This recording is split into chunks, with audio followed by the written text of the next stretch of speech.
Factors affecting bond length. अब हम discuss करेंगे ये फैक्टर्स वन बाय वन। तो सबसे पहला फैक्टर्स है इलेक्ट्रोनेगेटिविटी। चले अब इलेक्ट्रोनेगेटिविटी को समझने से पहले हम ऐसे ही जस्ट ओवरव्यू लेते हैं कि कैसे इसको समझना होगा।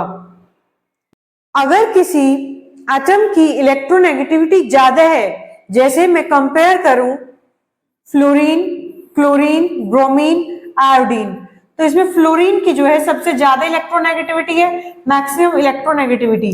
तो इलेक्ट्रोनेगेटिविटी ज्यादा होने का क्या मतलब है कि वो इलेक्ट्रॉन को अपने पास खींच के रखेगा। और इलेक्ट्रॉन को पास खींच के रखने की क्या मतलब है कि जो बॉन्ड लेंथ है वो थोड़ी शॉर्ट हो जाएगी। H और F के बीच में बॉन्ड बना है और F की जो है इलेक्ट्रोनेगेटिविटी वो काफी हाई है। तो हाई इलेक्ट्रोनेगेटिविटी है तो क्या करेगा, बॉन्ड को अपने पास खींच के रखेगा, जो इलेक्ट्रॉन है उन्हें अपने पास खींच के रखेगा। तो ये क्या होगी, बॉन्ड लेंथ कम हो जाएगी, लेस बॉन्ड लेंथ, क्योंकि इलेक्ट्रॉन खींच कर रहेंगे। और जब बॉन्ड लेंथ कम है तो इसका मतलब क्या है, बॉन्ड आपके पास स्ट्रॉन्ग बनकर आएगा। तो higher is the electronegativity, lesser will be the bond length. मतलब कि हम कह सकते हैं कि इलेक्ट्रोनेगेटिविटी एंड बॉन्ड लेंथ एक दूसरे के इनवर्सली प्रोपोर्शनल है। देख लें एक बार जरा इसे। If one atom is more electronegative than other, then bond length will be shorter because ionic character increase। तो bond length short हो जाएगी। क्यों हो गई short? क्योंकि दूसरा खींचेगा जो इलेक्ट्रोनेगेटिव वाला होगा और आयनिक कैरेक्टर आ जाएगा उसमें।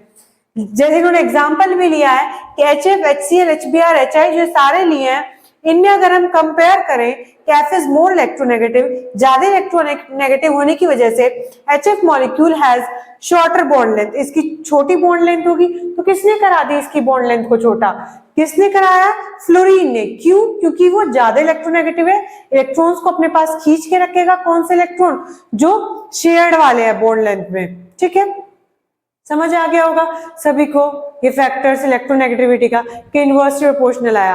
अब हम नेक्स्ट फैक्टर डिस्कस करेंगे। Next factor is bond order. तो बॉन्ड ऑर्डर हम समझेंगे कौन कौन सा बॉन्ड ऑर्डर होता है, single bond, double bond and triple bond. जो सिंगल बॉन्ड वाले होते हैं इनकी बॉन्ड लेंथ सबसे ज्यादा होती है। जैसे जैसे बॉन्ड ऑर्डर बढ़ता जाएगा, मतलब डबल बॉन्ड होता जाएगा तो बॉन्ड लेंथ कम हो जाएगी, ट्रिपल बॉन्ड होगा तो बॉन्ड लेंथ और कम हो जाएगी। अगर आपसे कहे कि ऐसा क्यों हो रहा है, बॉन्ड ऑर्डर बढ़ने के साथ साथ बॉन्ड लेंथ क्यों कम हो रही है, क्योंकि जो उनका ओवरलैपिंग का एरिया है वो बढ़ता जा रहा है। जैसे कार्बन कार्बन के बीच में बॉन्ड लेंथ है 1.54 जब सिंगल बॉन्ड है, डबल बॉन्ड है तो 1.34। जैसे जैसे बॉन्डिंग बढ़ती गई, बॉन्ड ऑर्डर बढ़ता गया, वैसे वैसे हमारी बॉन्ड लेंथ कम होती गई। और अगर बॉन्ड स्ट्रेंथ की बात करूं तो बॉन्ड स्ट्रॉन्ग होते गए।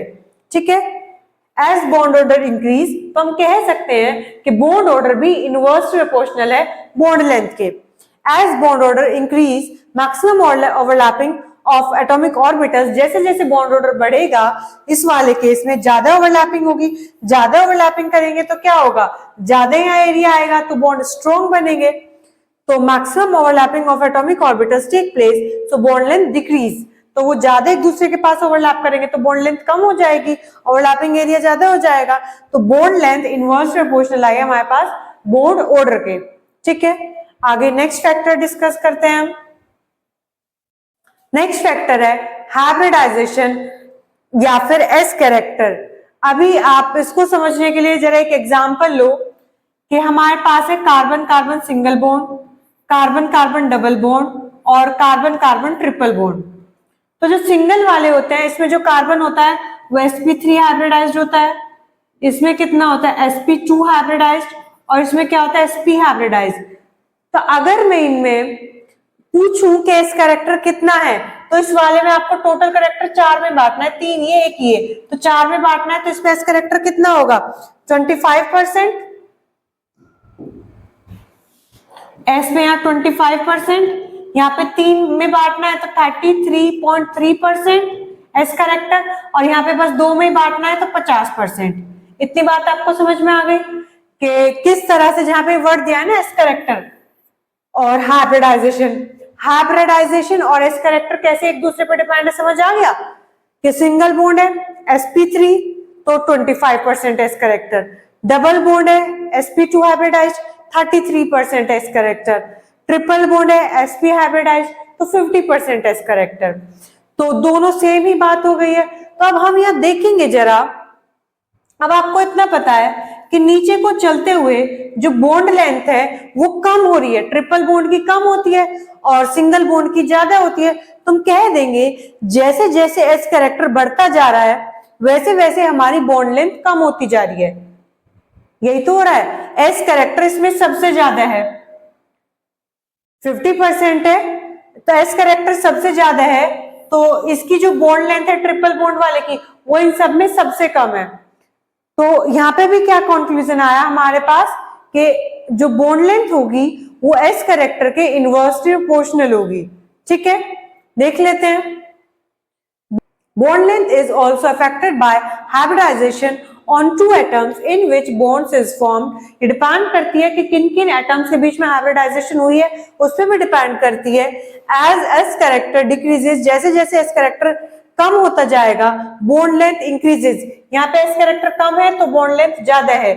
ठीक है, इनवर्स प्रोपोर्शनल है। तो हमने यहाँ पे दिखा दिया कि ये बॉन्ड लेंथ S कैरेक्टर के इनवर्सली प्रोपोर्शनल है। ठीक है, अब एक लास्ट फैक्टर और डिस्कस करते हैं, दैट इज रेजोनेंस। ये कहा गया जिन चीजों में रेजोनेंस पाया जाता है, क्या होता है रेजोनेंस? हमने ये पढ़ चुके हैं कि रेजोनेंस का मतलब होता है किसी एक स्ट्रक्चर को एक से ज्यादा तरीके से रिप्रेजेंट करना। जैसे बेंजीन होती है, इसमें क्या होता है, जो पाई इलेक्ट्रॉन होते हैं वो मूव कर जाते हैं,